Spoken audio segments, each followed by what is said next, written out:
Hi అందరికీ, welcome back to crunchy రుచులు. ఈరోజు మన టేస్టీ రెసిపీ వచ్చేసి పొరలు పొరలుగా జ్యూసీగా ఉండే మడత కాజా రెసిపీ అండి. బయట స్వీట్ షాప్లో కొన్న కాజా టేస్ట్తోనే ఇంట్లోనే ఎంతో సింపుల్గా ఎలా తయారు చేయాలో చూద్దాం.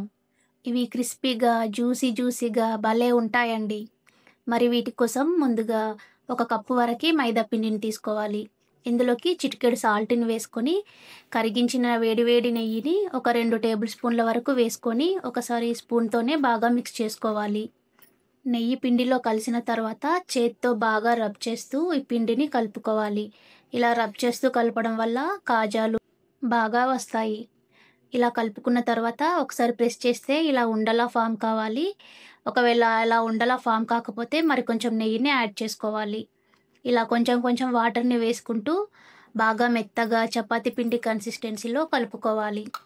ఇలా కలుపుకున్న తర్వాత 2-3 నిమిషాల పాటు ఇలా బాగా ప్రెస్ చేస్తూ మర్దన చేయడం వల్ల కాజాలు మంచి టెక్స్చర్లో క్రిస్పీగా బాగా వస్తాయి. ఇలా కలుపుకున్న పిండిని అరగంట పాటు పక్కన పెట్టుకోవాలి. ఇప్పుడు పాకంని రెడీ చేసుకోవాలి.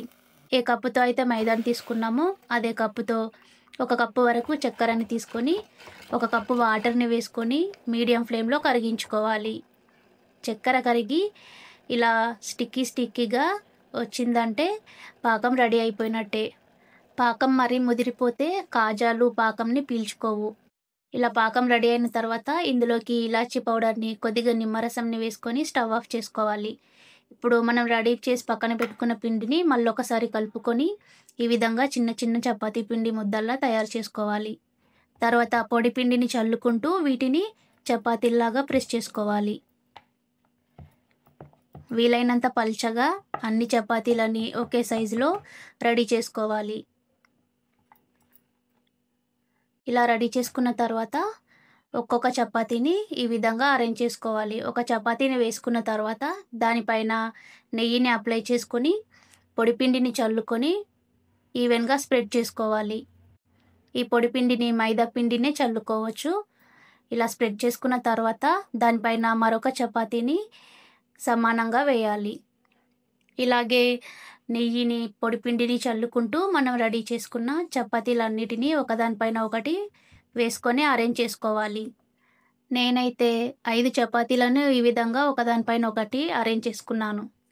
తర్వాత ఈ లాస్ట్లో వేసుకున్న చపాతీ పైన కూడా కొద్దిగా నెయ్యిని అప్లై చేసుకొని పొడిపిండిని చల్లుకోవాలి.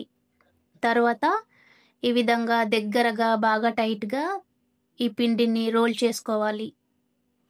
ఇలా గ్యాప్ అనేది లేకుండా బాగా దగ్గరగా టైట్గా రోల్ చేసుకోవాలి. ఇలా చేత్తో అంటే ఈజీగా వచ్చేస్తుంది. తర్వాత లాస్ట్లో కొద్దిగా వాటర్ని అప్లై చేసుకొని ఇలా గట్టిగా ప్రెస్ చేసుకోవాలి.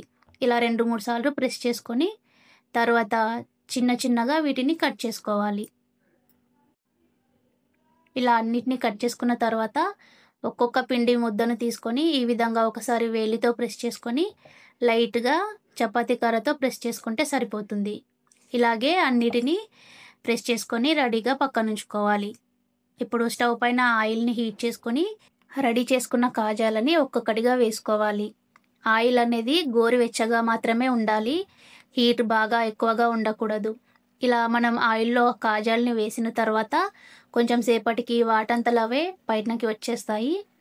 ఇలా వచ్చిన తర్వాత ఒక్కొక్కటిని ఫ్లిప్ చేసుకుంటూ ఫ్రై చేసుకోవాలి. ఇలా కొద్దిగా వేగిన తర్వాత ఫ్లేమ్ని మీడియం ఫ్లేమ్లోకి అడ్జస్ట్ చేసుకొని ఇలా మంచి కలర్లోకి వచ్చేంత వరకు ఫ్రై చేసుకోవాలి.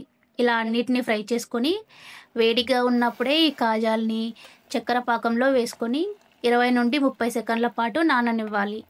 మరీ ఎక్కువగా ఉంచితే మెత్తగా అయిపోతాయి. ఒక 30 సెకండ్స్ పాటు నానిన తర్వాత వీటిని అన్నిటినీ తీసుకొని సర్వ్ చేసుకోవడమే.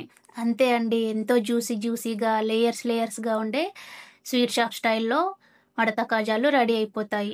ఇలాంటి మరెన్నో రెసిపీస్ కోసం please subscribe my channel. Thank you for watching.